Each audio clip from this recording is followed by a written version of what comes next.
Sir 22 को chemistry का paper है, 24 को दिवाली या फिर 28 को भी हुआ। हाँ ये तो सही है ना। तो 22 से पहले आप लोगों का रिवीजन क्लासेस होंगे, है ना। ठीक है। सो गाइस, हम लोग स्टार्ट करते हैं क्लास। और स्टार्ट करने से पहले देख लो कुछ डिफरेंस बिटवीन मोलिकुलरिटी और ऑर्डर है ना। वैसे आप लोग को ऑलरेडी पता है, बट मैंने आपके लिए यहाँ पे डाल दिया है ना, सो दैट आपको आइडिया रहे कि डिफरेंस क्या है मोलिकुलरिटी और ऑर्डर में। और इसके बेसिस पे क्वेश्चन आते हैं, है ना, बोर्ड में देखोगे तो आएगा। ठीक है। ये ध्यान रखना, मोलिकुलरिटी क्या होती है, थ्योरेटिकल वैल्यू होती है। ठीक है। बट ऑर्डर क्या होता है, एक्सपेरिमेंट। ऑर्डर हम लोग देख के नहीं बता सकते। ठीक है। ये जीरो हो सकता है, फ्रैक्शन हो सकता है, इंटीजर हो सकते हैं, -1, हाफ। ठीक है। सभी हो सकते हैं, बट ये हमेशा क्या होगा, 1, 2 या 3, 4 भी नहीं होगा, है ना। ऑर्डर 4 से भी ज्यादा हो सकते हैं ना, बट मोलिकुलरिटी 4 नहीं होगी। ये 4 से भी ज्यादा हो जाएंगे, है ना, ध्यान रखना। और ये प्रॉपर्टी होती है एलिमेंट्री रिएक्शन के लिए ओनली, ओनली फॉर एलिमेंट्री। ये प्रॉपर्टी होती है बोथ एलिमेंट्री एंड कॉम्प्लेक्स। ठीक है। क्लियर है सभी को, आगे चले अपन, है ना। इजी था। Yes. Akash. Yes sir. Okay ठीक है। फर्स्ट हम लोग स्टार्ट करते हैं pseudo first order reaction. Pseudo first order reaction का मतलब ये हुआ, ऐसा रिएक्शन जो देखने में तो फर्स्ट ऑर्डर नहीं होता है, बट एक्चुअली वो फर्स्ट ऑर्डर होता है ना। देखोगे तो सेकंड ऑर्डर दिखेगा वो, है ना। बट वो क्या होती है, फर्स्ट ऑर्डर रिएक्शन, है ना। Pseudo means false. Pseudo means जो दिख रहा है वो नहीं होता है, जो होता है वो दिखता नहीं है ना, वही है। ठीक है। तो सूडो फर्स्ट ऑर्डर रिएक्शन क्या होती है, यहाँ पे ऑर्डर हम लोग जब आप देखोगे तो दिखने में तो सेकंड ऑर्डर होगा, बट वो क्या होता है, फर्स्ट ऑर्डर। तो ऑर्डर डिक्रीज हुआ ना, डिक्रीज ऑर्डर, यहाँ पे ऑर्डर डिक्रीज हो जाएगी, ध्यान रखना, है ना। Reaction in which kinetics of the reaction in which study by decrease order, order decrease हो जाएगा कैसे, देखना आप, है ना। यहाँ पे दो केस होता है, या तो कोई भी एक पार्टिकुलर रिएक्टेंट क्या हो जाए, एक्सेस में हो। जैसे ही वो एक्सेस में हो जाएगा, इसे अपन क्या मान लेंगे, कांस्टेंट। ये क्या हो जाएगी, कांस्टेंट हो जाएगी, है ना। इससे पार्टिकुलर रिएक्टेंट ऐसा होगा जिसकी अमाउंट ज्यादा होगी, और उसे चेंज करने से हमारी रिएक्टेंट पे कोई भी फर्क नहीं पड़ेगा, है ना। कोई फर्क नहीं पड़ता है, तो हम लोग क्या मानेंगे, उस पार्टिकुलर रिएक्टेंट को कांस्टेंट, है ना। क्लियर है। और कभी कभी क्या होती है ना, इक्वेशन में कैटलिस्ट भी आते हैं रेट लॉ में। तो कैटलिस्ट तो ऐसे भी कांस्टेंट ही मानेंगे हम लोग, है ना। ठीक है। फर्स्ट जो है हमारा सूडो ऑर्डर रिएक्शन क्या है, हाइड्रोलाइसिस ऑफ ईस्टर। क्या है हमारा, हाइड्रोलाइसिस ऑफ ईस्टर। और यहाँ पे वाटर क्या होता है, एक्स्ट्रा होते हैं, है ना। वाटर एक्स्ट्रा प्रेजेंट होते हैं एक्सेस में। ठीक है। वाटर क्या होते हैं यहाँ पे, एक्सेस। ठीक है। और ये हमारा हो गया ईस्टर। अब आप लोग इस पर्टिकुलर रिएक्शन का रेट लॉ लिखो। इसे हम लोग मान लिए एलिमेंट्री सिंगल स्टेप रिएक्शन है। ठीक है। तो इसका रेट लॉ लिखो आप लोग। जब इसका आप रेट लॉ लिखोगे तो आपको क्या दिख रहा है, आपको दिख रहा है ना कि ईस्टर भी है और वाटर भी आएगा, दोनों क्या है, हमारे रिएक्टेंट है। और मैंने बोल दिया ये क्या है, एलिमेंट्री है। तो आपका ऑर्डर आप क्या बोलोगे, order equal to 1 + 1 equal to. 2 आ जाएगा उधर। तो देखने में तो 2 आ रहा है ना, बट होता क्या है, धोखा है यहाँ पे, है ना। यहाँ पे आपको धोखा मिलेगा। कैसे, जो कांस्टेंट के था और वाटर था, इन दोनों को हम लोग क्या मानेंगे, कांस्टेंट। क्या ले लेंगे, कांस्टेंट। क्यों, क्योंकि वाटर के अमाउंट चेंज करने से रेट में कोई फर्क नहीं पड़ रहा है। जब फर्क ही नहीं पड़ेगा तो कि क्या, वाटर क्या होगा, concentration of water is constant. और कांस्टेंट को अपन ले लिए के डैश। तो न्यू रेट लो एक्सप्रेशन आ गया हमारा, ये है ना। ये क्या है हमारा, रेट लॉ एक्सप्रेशन, है ना। अब इसका ऑर्डर क्या होगा बताओ। इसकी ऑर्डर क्या हो जाएगी बोलो। वन। वन ना। तो ऑर्डर क्या हो जाएगा, वन। तो ये सही है। ऑर्डर टू गलत है, ऑर्डर टू नहीं होता है ना। ठीक है, hydrolysis of Easter is a type of first order reaction, है ना, फर्स्ट ऑर्डर रिएक्शन होता है ना। क्लियर है सबको। ओके, आगे चले अपन, है ना। ओके, अब देखो आप लोग। रिएक्शन दिखाना। हम्म। सर ये hydrolysis of ester elementary reaction होता है ना? एलिमेंट्री होगा तभी तो डायरेक्ट रेट लॉ लिख रहे हो आप। चल लिख लिया। Yes sir. फिर सेकेंड है हमारा इन्वर्जन ऑफ शुगर, ये भी क्या होता है, hydrolysis of sugar. Hydrolysis of sugar, यहाँ पे भी सेम सेम कॉन्सेप्ट जो ऊपर था, यहाँ पे भी सेम होगा, है ना। वाटर यहाँ पे क्या है, एक्सेस में है।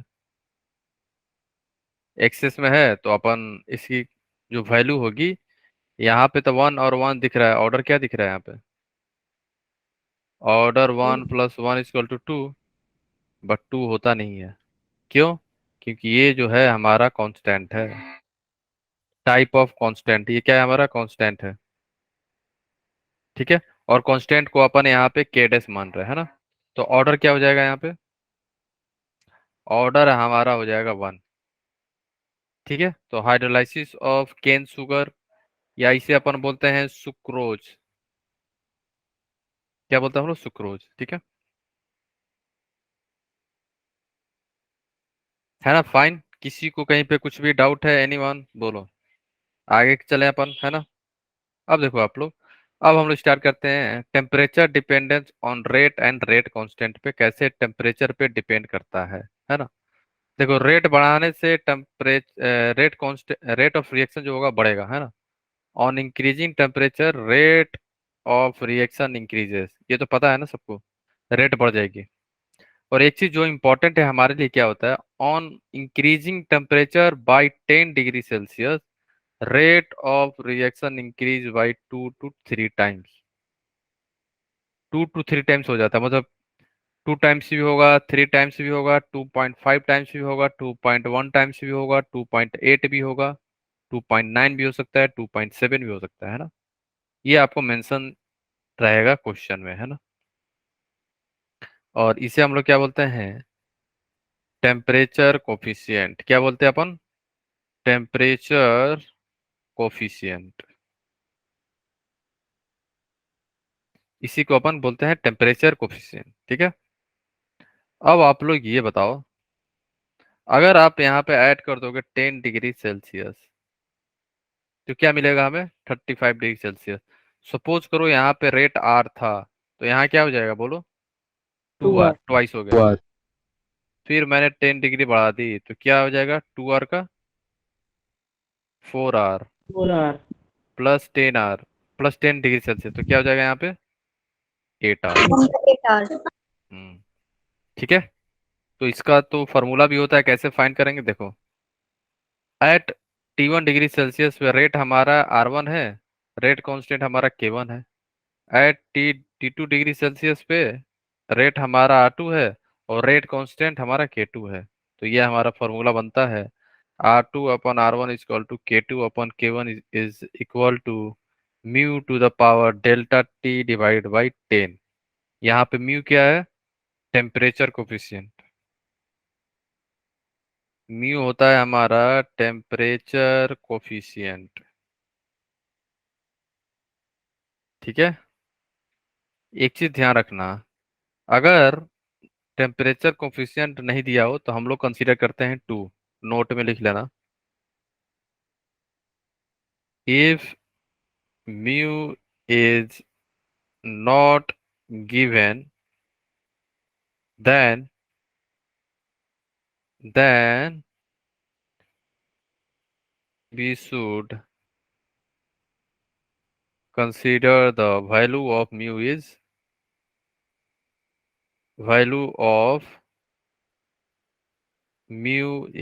2। अगर म्यू का वैल्यू नहीं दिया रहेगा तो हम लोग 2 मानेंगे। ठीक है, क्लियर है सबको? बोलो, आगे चले अपन, है ना। अब देखो, कोलिजन थ्योरी स्टार्ट करते हैं अपना, है ना। कोलिजन होने के लिए दो तीन चार फैक्टर है जिसपे हमारा collision means bond formation, bond breaking depend करता है। कौन कौन से?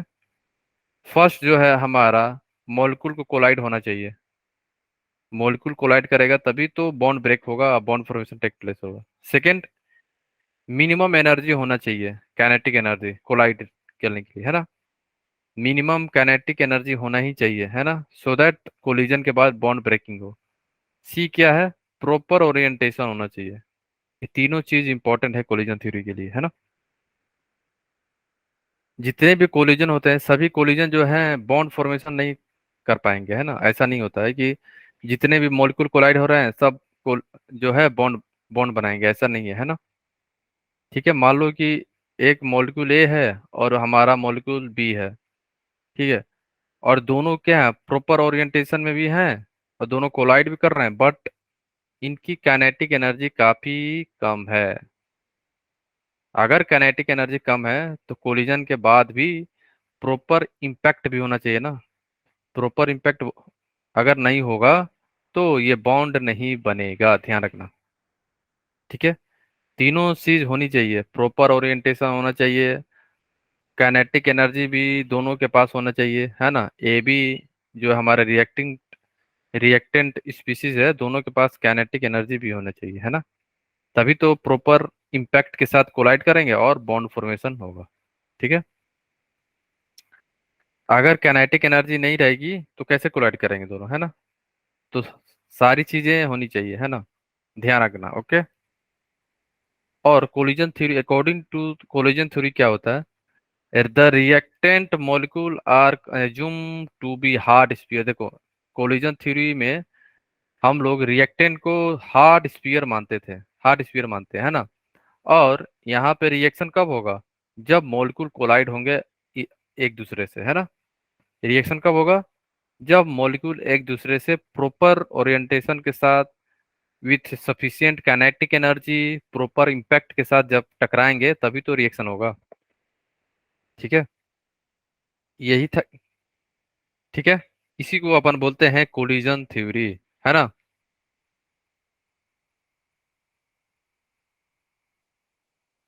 ठीक है, क्लियर है सबको? बोलो, किसी को कहीं पे कुछ भी डाउट है? एनीवन? नो बोलो। सर। No sir. ठीक है, ठीक है।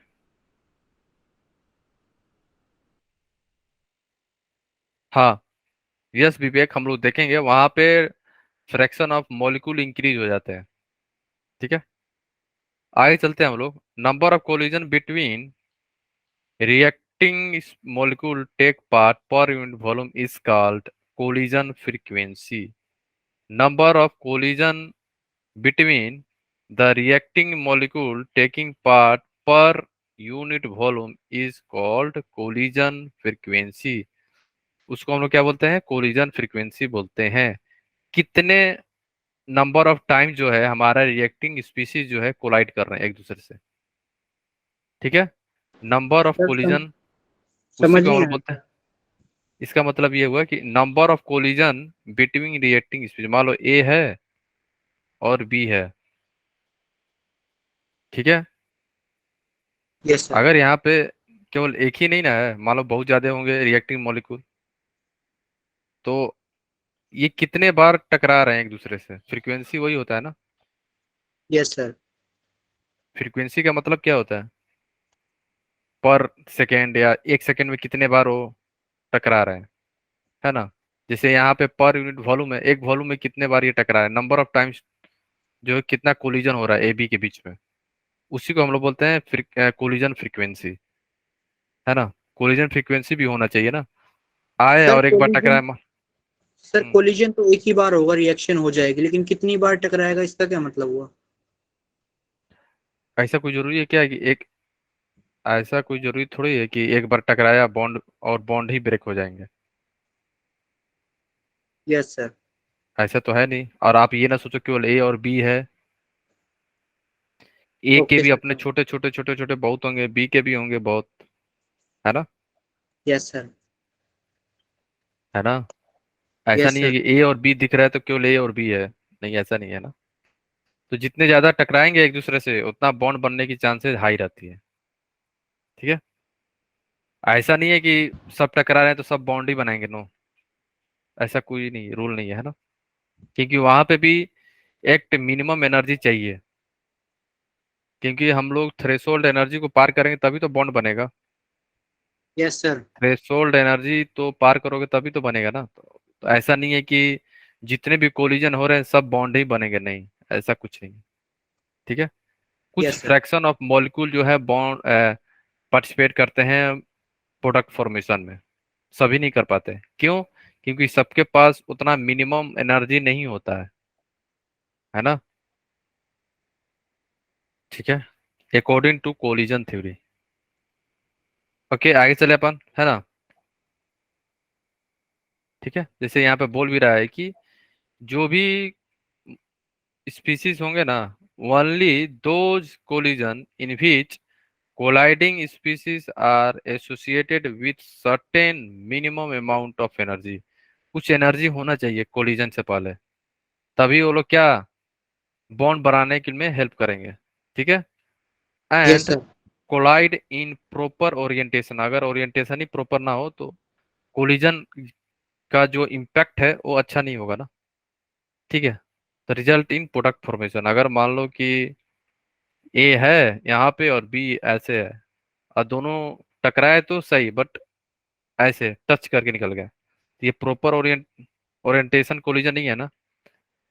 प्रॉपर इम्पैक्ट के साथ ये दोनों का कोलाइड नहीं कर पाए ना ये लोग, तो प्रॉपर ओरिएंटेशन और प्रॉपर कोलिजन भी होना चाहिए, सर मतलब है इनका ना। कोलिजन फ्रीक्वेंसी होना चाहिए, मतलब सिमेट्री। हम्म, ठीक है, सिमिट्री का मतलब यहाँ पे सिमिट्री नहीं बोल सकते हो, जैसे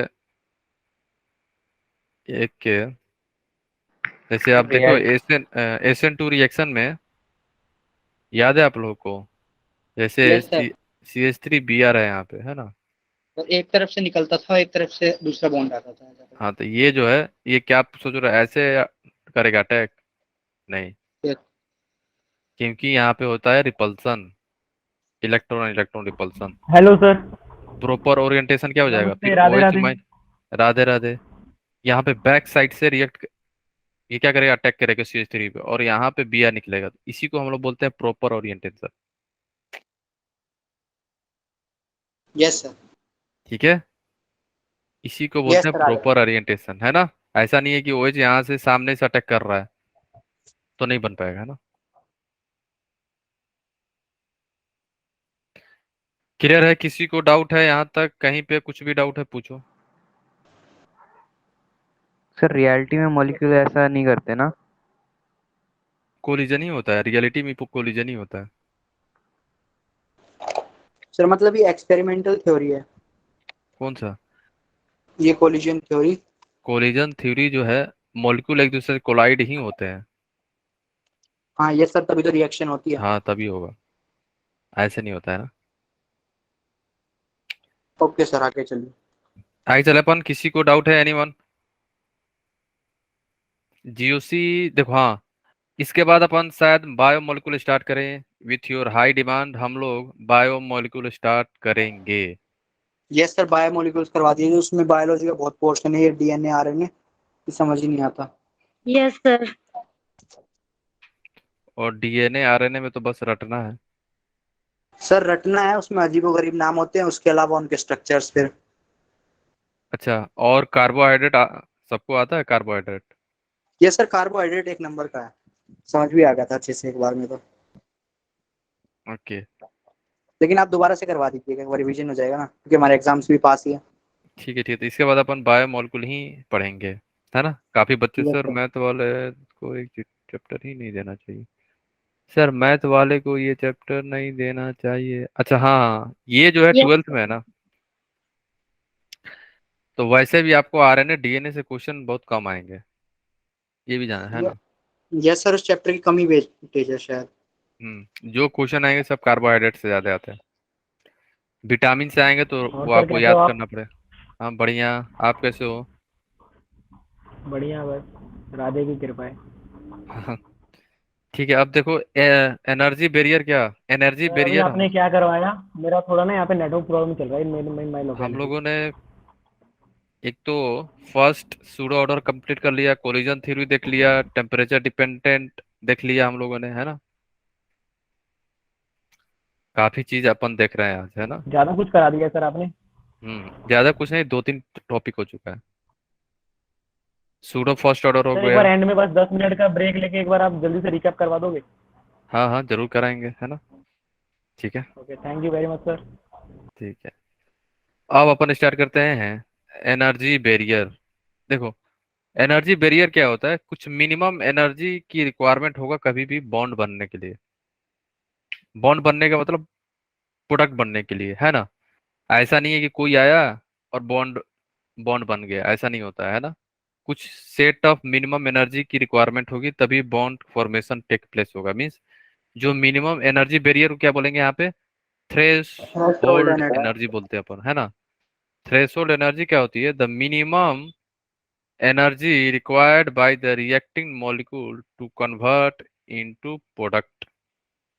मिनिमम एनर्जी जितना रिक्वायरमेंट होगा रिएक्टिंग मॉलिक्यूल को प्रोडक्ट बनने के लिए, उसी को हम लोग क्या बोलते हैं, थ्रेशोल्ड एनर्जी। सर और थ्रेशोल्ड एनर्जी जो होगा पार्टिकुलर रिएक्शन के लिए फिक्स होगा, अगर रिएक्टेंट चेंज हो गया वो भी चेंज हो जाएगा। हाँ सर बोलो। सर थ्रेशोल्ड एनर्जी वो होती है ना, जैसे किसी मॉलिक्यूल की कितनी मिनिमम एनर्जी है कि वो दूसरे को जाके टक्कर मारे। जैसे यहाँ पे मान लो ये है, ठीक है, एक सेकेंड। ठीक है, तो यहाँ पे थ्रेशोल्ड एनर्जी कौन सा होगा, अगर ये एनर्जी डायग्राम है तो सर ये यहाँ, मैक्सिमम पॉइंट पे ऊपर की तरफ जा रहा है। हम्म तो ये हमारा थ्रेशोल्ड होगा ना, जीरो यस से सर। जीरो से लेके मैक्सिमम तक, यही होता है हमारा थ्रेशोल्ड। तो इतना एनर्जी होना चाहिए, यहाँ तक पहुंचोगे तभी तो यहाँ आओगे आप।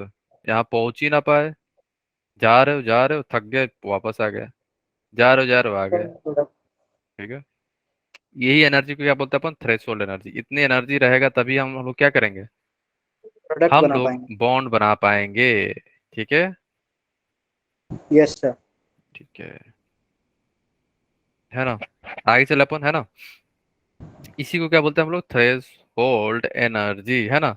और ये फिक्स होता है पार्टिकुलर रिएक्शन के लिए। ऐसा नहीं है कि आपने बोल दिया सर ए से बी, मान लो थ्रेशोल्ड एनर्जी 40 जूल है, और बी से ए भी आप बोल रहे हो क्या 40 होगा। मीन्स बी से सी चला गया, रिएक्शन चेंज कर दिया आपने, है ना।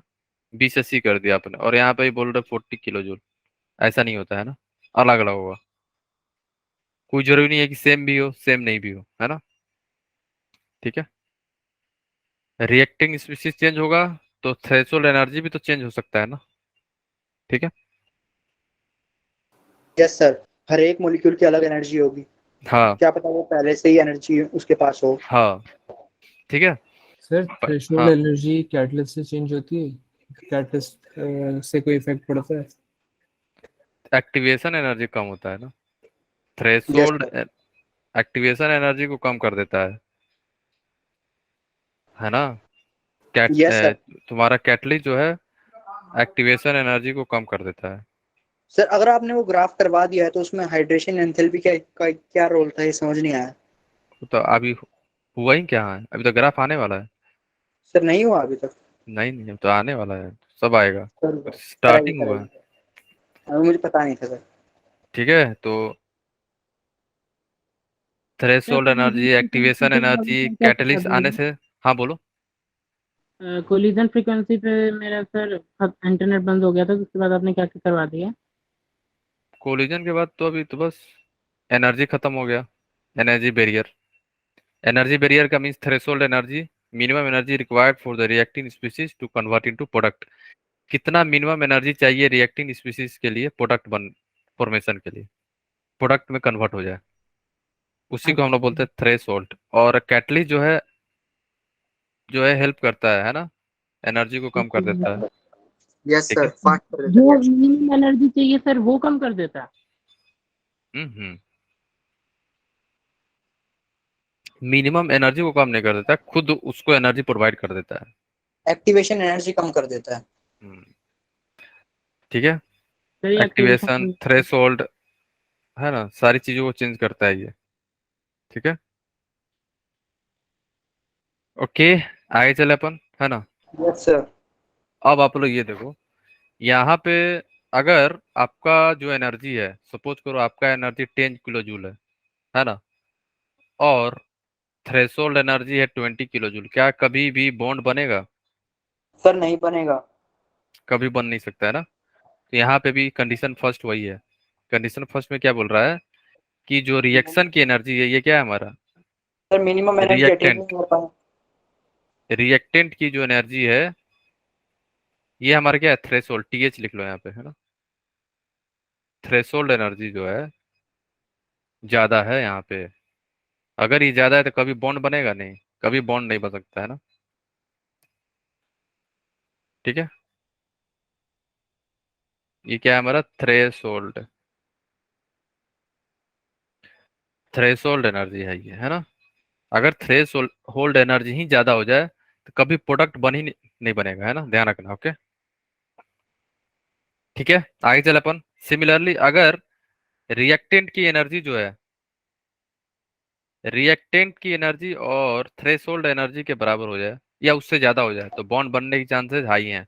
ऐसा भी नहीं है कि बन ही जाएगा, चांसेस हाई हो जाएगा। ठीक है, सर ऐसा कौन सा केस है कि जिसमें एनर्जी भी पार कर दे फिर भी बॉन्ड ना बने? ये तो एक्सपेरिमेंटली देखना पड़ेगा।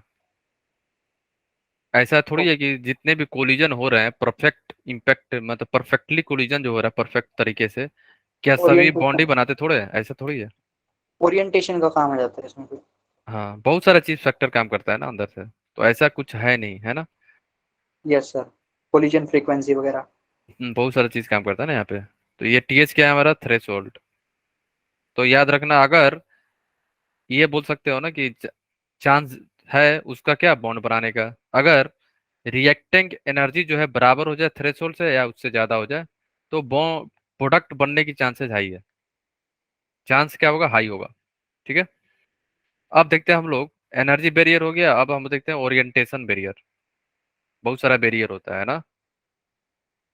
जैसे ओरिएंटेशन बैरियर में क्या होता है कि अगर प्रॉपर ओरिएंटेशन नहीं हो तो परफेक्ट, या आप बोल सकते हो इम्पैक्टफुल कोलिजन नहीं हो पाएगा ना। तो ओरिएंटेशन भी होना चाहिए, क्या कैसा हमारा? अच्छा होना चाहिए, है ना। जो मॉलिक्यूल टकरा रहे हैं एक दूसरे से तो ओरिएंटेशन भी परफेक्ट होनी चाहिए। तो molecule should be properly oriented for the maximum impact, है ना। कोलिजन के बाद प्रॉपर कोलिजन हो उसके लिए प्रॉपर ओरिएंटेशन होना चाहिए। जैसे हम लोगों ने एसन 2 में देखा, है ना। अगर वो सामने से अटैक करेगा तो अच्छे से क्या होगा? अटैक नहीं हो पाएगा ना वो, समझ रहे हो आप। अगर वो सामने से कर रहा था, SN2 रिएक्शन जो था हमारा, यहाँ पे देख लो, जैसे CH3 Br है ना। यहाँ पे इलेक्ट्रॉन है Br के पास, और ये OH है, इसके पास भी इलेक्ट्रॉन है, चार्ज है ना। Yes sir. ये जब ऐसे अटैक करेगा सामने से, फ्रंट साइड से, तो यहाँ पे ये रिपल्सन फेस करेगा, इलेक्ट्रॉन इलेक्ट्रॉन, Br का इलेक्ट्रॉन और ऑक्सीजन के इलेक्ट्रॉन के बीच में रिपल्सन होगा, है ना। क्योंकि SN2 रिएक्शन क्या है? वन स्टेप में होता है ना, ये अटैक किया इसी समय ये बाहर भी निकलता है। तो ये फ्रंट साइड से अटैक नहीं हो पाता है। ठीक है, इसी को हम लोग तो बोलते हैं प्रॉपर ओरिएंटेशन। बट मतलब इसमें SN2 नहीं हो पाएगा। होगा बैक साइड से, अगर OH अटैक करेगा तब होगा। ठीक है, यस सर। ओके, एक सेकेंड एक सेकेंड।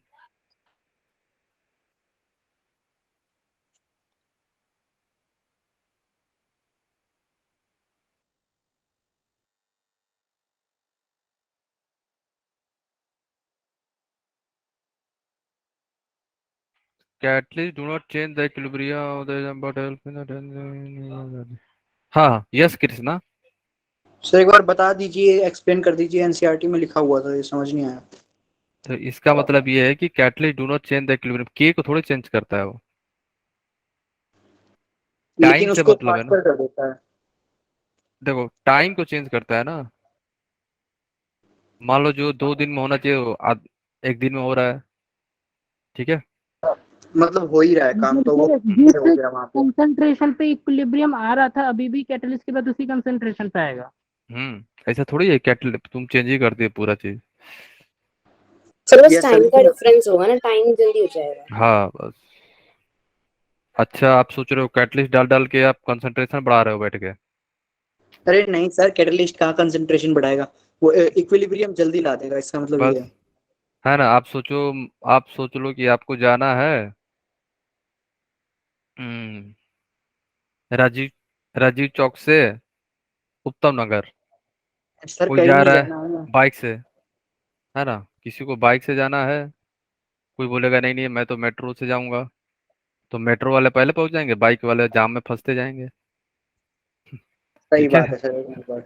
अब बताओ ये मेट्रो क्या है हमारे लिए, कैटलिस्ट है ना। Yes sir. भाई बाइक वाले क्या है, ये जाओ जाम में फंसते रहेंगे ये। Unstable reactant. तो ये बेचारे फंसते, है ना। तो देखो ये प्रॉपर ओरिएंटेशन का भी आप लोग समझ लेना यहाँ पे। प्रॉपर ओरिएंटेशन का मतलब ये हुआ, SN2 रिएक्शन में क्या होता है, बैक साइड से रिएक्शन होता है ना। जो हमारा न्यूक्लियोफाइल होता है बैक साइड से अटैक करेगा तभी क्या होगा, प्रोडक्ट बनेगा, नहीं तो नहीं बनेगा। फ्रंट साइड से कर रहा है तो नहीं बनेगा। इसका मतलब ये हुआ, प्रॉपर ओरिएंटेशन का मतलब ये है ना। क्लियर है। Yes sir. हम्म अब आगे चलते अपन, है ना। देखो यहाँ पे क्या है, A2B2 जो है दो मॉलिक्यूल हैं, टकरा रहे हैं एक दूसरे से, है ना।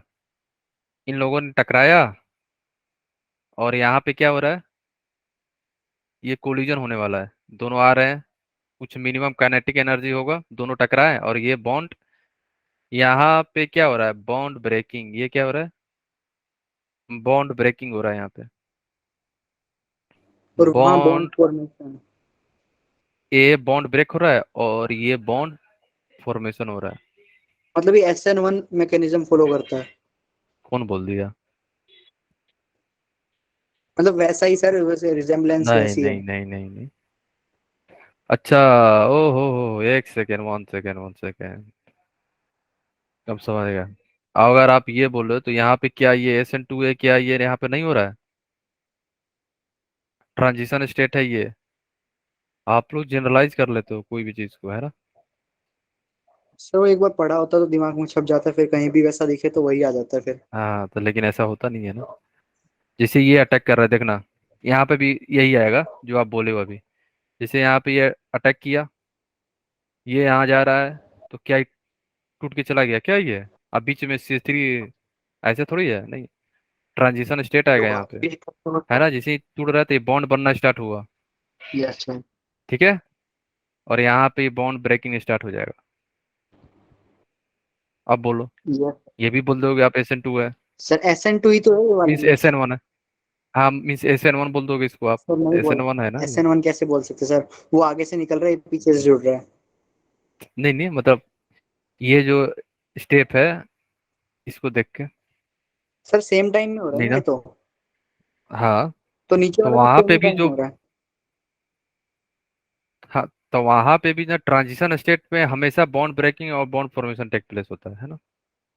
Yes sir. ट्रांजिशन स्टेट में वही होता है, ठीक है। ये ट्रांजिशन स्टेट है ना, यहाँ पे बॉन्ड फॉर्मेशन और बॉन्ड ब्रेकिंग दोनों होगा यहाँ पे, ठीक है। किसी क्लियर है ना सबको। Yes sir. ओके ठीक है। जैसे बॉन्ड ब्रेकिंग हो गया, बॉन्ड फॉर्मेशन हो गया, तो इस स्टेप को क्या बोलते हैं, ट्रांजिशन स्टेट। क्या बोलते हैं अपन, transition state. Transition state. Transition state ऐसा स्टेट होता है जहाँ पे एनर्जी सबसे ज्यादा होती है, हाई एनर्जी स्टेट होता है ना। Yes sir. और आप बोल सकते हो एक्टिवेटेड स्टेट, ये एक्टिव स्टेट होता है ना। बॉन्ड प्रोडक्ट बनाने के लिए तैयार रहता है ये, एक्टिवेटेड स्टेट। और यहाँ पे क्या होता है हमारा, जब बॉन्ड ब्रेकिंग होता है वहां पे क्या होता है, इंडोथर्मिक प्रोसेस होता है। कैसा, एनर्जी यहाँ पे एब्जॉर्ब होती है, ध्यान रखना। जब भी बॉन्ड डिसोसिएशन होगा वहां पे एनर्जी एब्जॉर्ब होगी, और कहीं पे भी अगर बॉन्ड फॉर्मेशन हो रहा है तो एनर्जी रिलीज होगी। ठीक है, यस एनर्जी सर, क्या होगी हमारी, रिलीज होगी, ध्यान रखना। तभी तो बॉन्ड बन रहा है। हम्म। तो यहाँ पे मिल गया हमें प्रोडक्ट। तो इसी ऐसे आप क्या कर सकते हो, एक्सप्लेन कर सकते हो कोलिजन थ्योरी को, है ना। दो मॉलिक्यूल यस आए, सर। ए टकराए, बॉन्ड बना, और ए बी बॉन्ड का फॉर्मेशन हो गया। ठीक है। Yes sir. Okay. Sir chapter खत्म हो गया ना? नहीं तो अभी तो स्टार्ट हुआ है। सर अभी स्टार्ट हुआ, एनसीईआरटी में तो खत्म हो चुका। मतलब ये तो अभी स्टार्ट हुआ है। देखो, रेट कैसे लिखोगे, जो कोलिजन हुआ है उसको आप रेट में कैसे लिखोगे इसको। रेट जो होता है यहाँ पे डिपेंड करेगा collision frequency into fraction of effective collision. Collision तो बहुत सारे हो रहे हैं, इफेक्टिव कोलिजन का मतलब ये हुआ कितने मॉलिक्यूल जो है पार्टिसिपेट कर रहे हैं बॉन्ड फॉर्म मीन्स प्रोडक्ट बनाने में। बॉन्ड फॉर्मेशन में बोल सकते हो क्योंकि नया बॉन्ड बन रहा है ना। तो प्रोडक्ट बनाने में कितने effective number of molecule participate कर रहे हैं, तो उन दोनों का प्रोडक्ट को हम लोग क्या बोलते हैं, रेट। बट बस आपको ध्यान रखना है कि रेट जो होता है हमारा, rate is equal to Z A B into F. F यहाँ पे क्या है, फ्रैक्शन ऑफ इफेक्टिव कोलिजन। और फ्रैक्शन ऑफ इफेक्टिव कोलिजन जो हमारा आता है उसकी वैल्यू होती है ई के power minus E upon R T. तो हमारा जो रेट एक्सप्रेशन हो जाएगा हमारा Z A B into E upon R T. यहाँ पे जेड ए बी क्या है, collision frequency of reactant A and B, है ना। सर ये ए और बी क्या है, ये मॉलिक्यूल्स ही है ना? हाँ, ऐसा ना सोचो कि सर जेड ए बी तो लिख सकते हैं। अच्छा ये बताओ, एक मॉलिक्यूल कभी रिएक्ट करेगा एक दूसरे से, तो एक सिंगल सो ही है। हाँ, तो नहीं ए कर बी का पाएगा सर। मतलब दो मॉलिक्यूल है, दो, two A and B are molecule. अच्छा लिखा भी है ए एंड बी, ठीक है, क्लियर है। ओके। और हमारा जो ई अपॉन आर टी क्या है, ये रिप्रेजेंट करता है fraction of molecule with energy equal to और greater than activation energy. E के पावर ये अपॉन आर टी क्या है, फ्रैक्शन ऑफ मॉलिक्यूल को रिप्रेजेंट करता है कि इतने फ्रैक्शन ऑफ मॉलिक्यूल के पास एक्टिवेशन एनर्जी के बराबर है इसकी एनर्जी और उससे ज्यादा है। तो सपोज करो ये ग्राफ है फ्रैक्शन ऑफ मॉलिक्यूल और काइनेटिक एनर्जी के बीच में, है ना। और सर अगर आप, हाँ बोलो। ये जो शेडिड रीजन है इसमें वो मॉलिक्यूल्स हैं जो प्रोडक्ट बना चुके हैं। प्रोडक्ट बनाने के लिए तैयार है। Okay sir. सपोज करो ये ग्राफ है fraction of molecule versus kinetic energy के, है ना। और यहाँ पे जो है मैंने ये बोल दिया कि ये जो वैल्यू है यहाँ पे यही क्या है, हमारी काइनेटिक एनर्जी है। Kinetic yes. एनर्जी बोल रहा हूँ, एक्टिवेशन एनर्जी है ना। और आपको ये पता है कि कभी भी और बॉन्ड बनाना है तो एक्टिवेशन एनर्जी से मिनिमम एक्टिवेशन एनर्जी आपको होना चाहिए, है ना। इतना तो यस एनर्जी सर। होना चाहिए ना। तो तो आप लोग ये बताओ, एक्टिवेशन एनर्जी ज्यादा किधर है, बैक साइड में है या फ्रंट साइड में है। सर फ्रंट साइड में। राइट साइड में है ना। Yes sir. तो जो भी मॉलिक्यूल राइट साइड में प्रेजेंट होंगे वो सारे मॉलिक्यूल जो हैं fraction of molecule are ready to form a bond means form a product, है ना। इस फ्रैक्शन ऑफ मॉलिक्यूल क्या बोलेंगे, इनकी एक्टिवेशन एनर्जी क्या है, या तो बराबर है या तो ज्यादा है, उससे वैल्यू ज्यादा है ना। क्लियर है। तो यहाँ पे लिख लो। थ्रेशोल्ड एनर्जी होगा ना, एक्टिवेशन कैसे होगा? कौन सा, इनकी थ्रेशोल्ड एनर्जी ज्यादा होनी चाहिए या बराबर होनी चाहिए? आगे देखोगे ना, देखो थ्रेशोल्ड एनर्जी जो होती है, अगर आप देखना चाहो, ये सम होता है एक अपना एनर्जी और प्लस ऑफ एक्टिवेशन एनर्जी, उसी के बराबर हो जाता है क्या हमारा थ्रेशोल्ड एनर्जी। Threshold energy. अपना एनर्जी तो मान लो 40 है, ठीक है, बट थ्रेशोल्ड एनर्जी 60 है, तो भाई 20 तो चाहिए हमें कहीं से भी। यस सर, एक्टिवेट करने के लिए।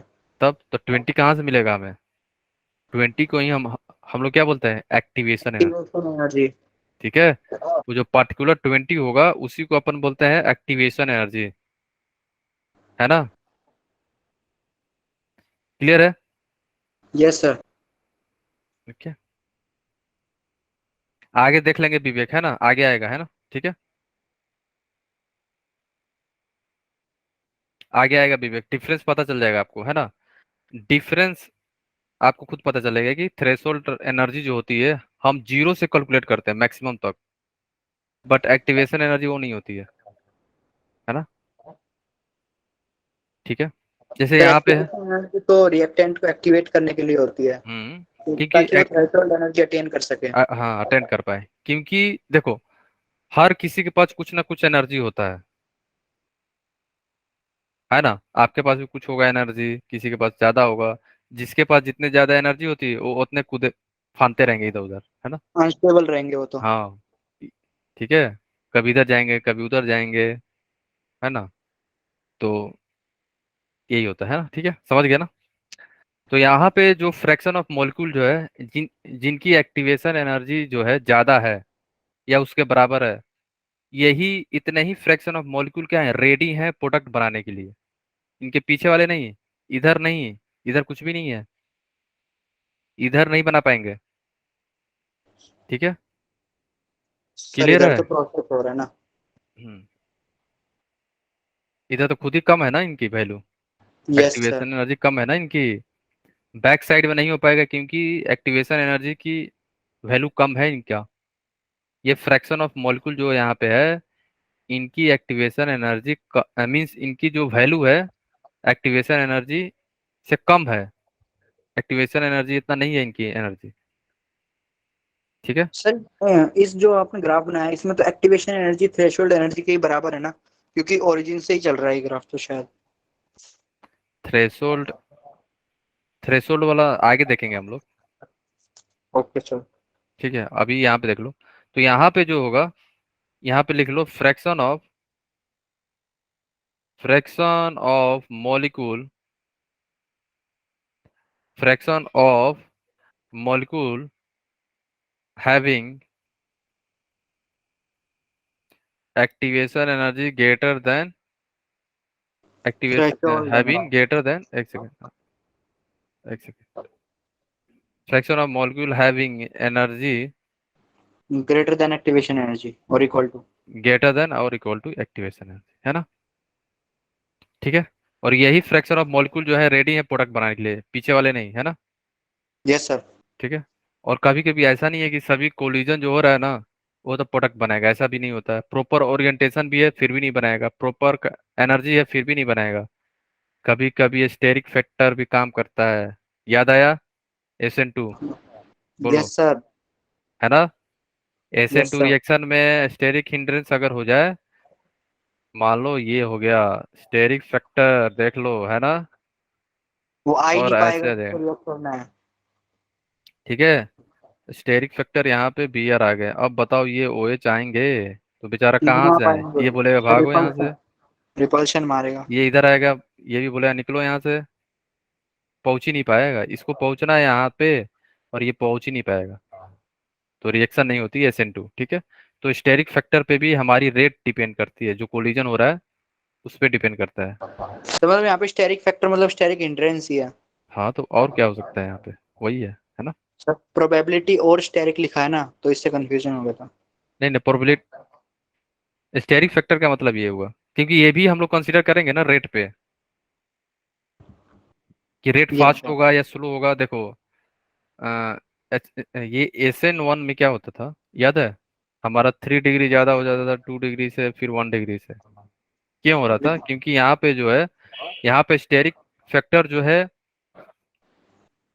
सही है ना इसके लिए, SN1 के लिए, क्योंकि यस सर, इसमें 2 स्टेप में होता था ना तो। हाँ, तो यहाँ पे क्या कर रहा था, स्टेरिक फैक्टर जो था इससे फर्क नहीं पड़ रहा था इसको, बट स्टेरिक फैक्टर जो थे यहाँ पे, ये कार्बोकैटायन को स्टेबलाइज कर रहे थे, तो इंटरमीडिएट जो बन रहा था यहाँ पे स्टेबल बन रहा था। यस सर, कार्बोकैटायन बन रहा था ना इसमें। तो इसलिए यहाँ पे भी स्टेरिक फैक्टर तो काम करेगा ना। Yes sir. ठीक है, कहीं पे स्टेरिक फैक्टर रिएक्शन नहीं होने देगा, कहीं पे स्टेरिक फैक्टर जो होंगे रिएक्शन को फास्ट कर देंगे। ठीक है, दोनों करेंगे, है ना। तो ध्यान रखना, तो ये भी हम लोग कंसीडर करते हैं मेन रेट के एक्सप्रेशन में, है ना। ठीक है, यस सर। बस एक्सप्रेशन ध्यान रखना, है ना। अगर क्वेश्चन पूछ देगा तो सबकी वैल्यू देगा वो, है ना, ध्यान रखना। पी का भी वैल्यू देगा, जेड ए बी का भी देगा, ई ए का भी देगा, आर और टी का भी देगा, है ना? क्लियर है? बोलो। तो यहाँ पे जेड ए बी लिख लो, क्या है जेड ए बी? क्या है हमारा? कोलिजन फ्रीक्वेंसी या collision frequency of reactant molecule A and B, हाँ, और बोल सकते हो नंबर ऑफ इफेक्टिव कोलिजन, ये भी बोल सकते हो। Yes, effective collision. Number of effective collision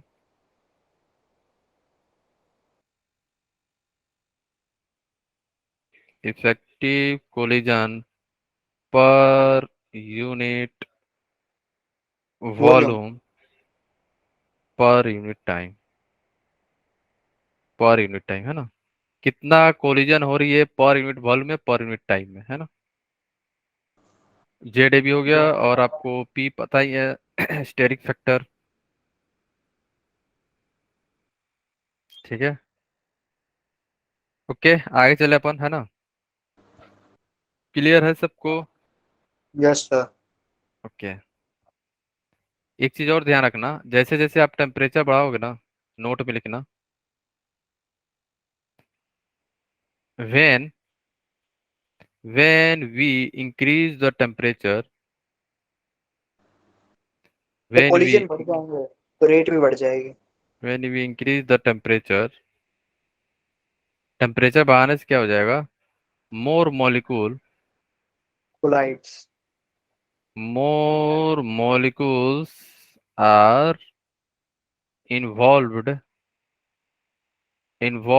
in the reaction, ज्यादा मॉलिक्यूल क्या होंगे, फ्रैक्शन ऑफ मॉलिक्यूल बढ़ जाएंगे। कैसे? देखो, ऐसा देखा गया है कि जैसे आपका डायग्राम था ना, फ्रैक्शन ऑफ मॉलिक्यूल है यहाँ पे, fraction of molecule by energy, ठीक है?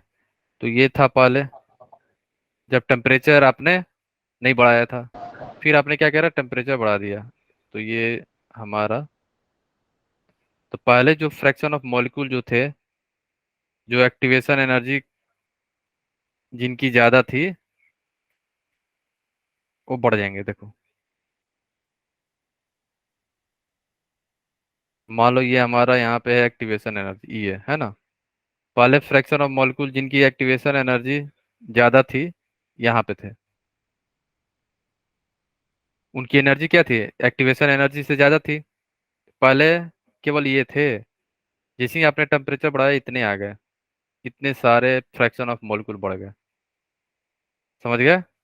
तो अब पहले मान लो 10 थे, अब हो गए 20 मॉलिक्यूल जो है पार्टिसिपेट करेंगे रिएक्शन के अंदर। क्लियर है? बोलो। किसी को कहीं पे कुछ भी डाउट है? एनीवन? बोलो, आगे चले अपन। एनीवन? ठीक है। अब देखो, एक्टिवेशन एनर्जी क्या होती है? एक्टिवेशन एनर्जी हम लोग बोलते हैं extra energy given to the reactant molecule. Extra energy कितना चाहिए सो दैट वो क्या पार कर जाए, थ्रेश होल्ड एनर्जी को पार कर जाए, उसी को हम लोग बोलते हैं एक्टिवेशन एनर्जी। ठीक है? एक्टिवेशन एनर्जी क्या थी होती है? एक्स्ट्रा एनर्जी, कितना एक्स्ट्रा एनर्जी रिक्वायरमेंट है रिएक्टेंट मॉलिक्यूल को सो दैट वो पार कर जाए थ्रेशोल्ड बैरियर को। थ्रेशोल्ड एनर्जी का जो बैरियर है उसको पार करेगा तभी तो बॉन्ड प्रोडक्ट बनेगा ना, उसी को हम लोग बोलते हैं एक्टिवेशन एनर्जी, और इसे हम लोग डिनोट करते हैं ई से। एक्टिवेशन एनर्जी क्या है? Extra energy given to the reactant molecule above their average energy level to make them participate in the reaction, है ना? अगर वो बैरियर इतना एनर्जी होगा तभी तो वो बॉन्ड बनाएगा, नहीं तो नहीं बनाएगा। ठीक है? क्लियर है? तो एक्टिवेशन एनर्जी जो होगा हमारा किसके बराबर हो जाएगा? E equal to T H minus E R, है ना? ये ध्यान रखना, है ना? ये क्या है हमारा? एक्टिवेशन एनर्जी है। टी एच क्या है? थ्रेशोल्ड एनर्जी है। ई आर क्या है हमारा? रिएक्टिंग मॉलिक्यूल का एनर्जी है। ठीक है? क्लियर है सबको? और हमारा थ्रेशोल्ड एनर्जी क्या हो जाएगा? Activation energy plus energy of reactant molecule. Clear है? बोलो। टी एच हमारा है थ्रेशोल्ड एनर्जी, ये क्या है हमारा? Activation energy. ई आर क्या है? Energy of reactant. Reactant species जो भी पार्टिसिपेट कर रहे हैं उनके पास भी तो कुछ एनर्जी होगी, बोलो, है या ना? है ना? ठीक है, ओके। और ये जो फ्रैक्शन है ना, इतने फ्रैक्शन में क्या होता है, फ्रैक्शन ऑफ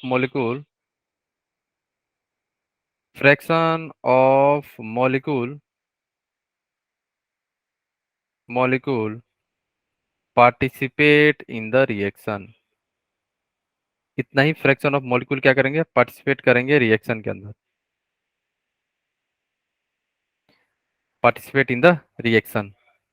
क्लियर है? क्यों? इतना ही मॉलिक्यूल है जिनकी एनर्जी जो है थ्रेशोल्ड से ज्यादा है, ध्यान रखना। यहाँ पे TH है, ठीक है। ये पीछे आओगे, पीछे तो कम है, इधर जाओगे तभी तो ज्यादा होगा। और थ्रेशोल्ड एनर्जी से तो ज्यादा होना चाहिए ना बॉन्ड प्रोडक्ट बनाने के लिए। समझ रहे हो कि नहीं? बोलो, किसी को डाउट आ रहा है? यहाँ पे TH है, ETH क्या है, थ्रेशोल्ड एनर्जी, ETH। और प्रोडक्ट बनने के लिए थ्रेशोल्ड एनर्जी से ज्यादा होना चाहिए आपको। सर एक बार रिपीट कर दो। देखो, कभी भी अगर प्रोडक्ट बन रहा है ना, तो रिएक्टेंट स्पीसीज जो होंगे ना, उनकी एनर्जी जो होगा थ्रेशोल्ड एनर्जी से ज्यादा होना चाहिए, तभी वो रिएक्शन में पार्टिसिपेट करेंगे, नहीं तो नहीं कर पाएंगे, है ना। ध्यान रखना, यही ठीक है। फ्रैक्शन जो मॉलिक्यूल है, आप देखोगे इधर जा रहे हो लेफ्ट साइड में तो क्या कम है ना, तो जितने भी मॉलिक्यूल राइट साइड में प्रेजेंट होंगे फ्रैक्शन, वो सभी क्या होंगे, सभी रिएक्शन में पार्टिसिपेट करेंगे। क्यों? क्योंकि इन सारे के एक्टिव जो एनर्जी है थ्रेशोल्ड एनर्जी से ज्यादा है, क्योंकि थ्रेशोल्ड होल्ड एनर्जी यहीं पे है ना। इससे ज्यादा जाओगे, मान लो यहाँ पे 20 है, तो यहाँ पे मान लो 21 होगा। समझ गए आप? ठीक है। Yes sir. हाँ, किसी को डाउट है? एनीवन? बोलो, आगे चले अपन। किसी को कहीं पे कुछ भी डाउट है, बोलो।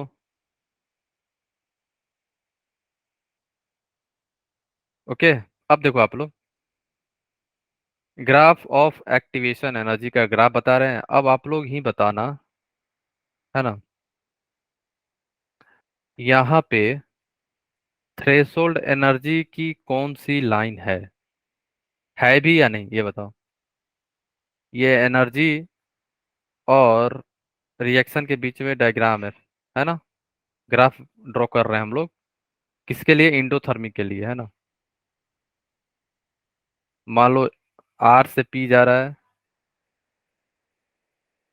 रिएक्टेंट से प्रोडक्ट जा रहे हैं, और ये कैसा है, इंडोथर्मिक है, इंडो है। तो आप लोग ये बताओ, इस ग्राफ में आप लोग ये बताना, कौन सी लाइन जो है रिप्रेजेंट कर रही है किसकी, थ्रेश होल्ड एनर्जी के लिए, कौन सी लाइन बताओ। सबसे ऊपर वाली। हाँ, ये वाली, ग्राउंड से, ग्राउंड से सबसे यहाँ ऊपर। से, ठीक है, ग्राउंड से लेके टॉप तक, ग्राउंड से लेके टॉप तक, ध्यान रखना, इसको हम लोग बोलते हैं थ्रेशोल्ड एनर्जी, ठीक है। और ये हमारा क्या है, किसकी एनर्जी है, ये बताना, रिएक्टेंट की, ER की। ये किसकी है, प्रोडक्ट की, EP की। ये यहाँ पे क्या है, EP क्या है, एनर्जी ऑफ प्रोडक्ट। क्लियर है? जब आप डिफरेंस लोगे ER और EP का, तो हमें मिल जाएगा डेल्टा H। क्या मिलेगा हमें? हमें यहाँ पे मिलेगा डेल्टा H, ठीक है, फाइन। अब आप लोग ये बताओ, फिर एक्टिवेशन एनर्जी कहाँ है फिर यहाँ पे, बोलो। वाली लाइन एक, माइनस रिएक्टेंट वाली है। हम्म, तो एक्टिवेशन एनर्जी कहाँ पे हो जाएगी फिर हमारी,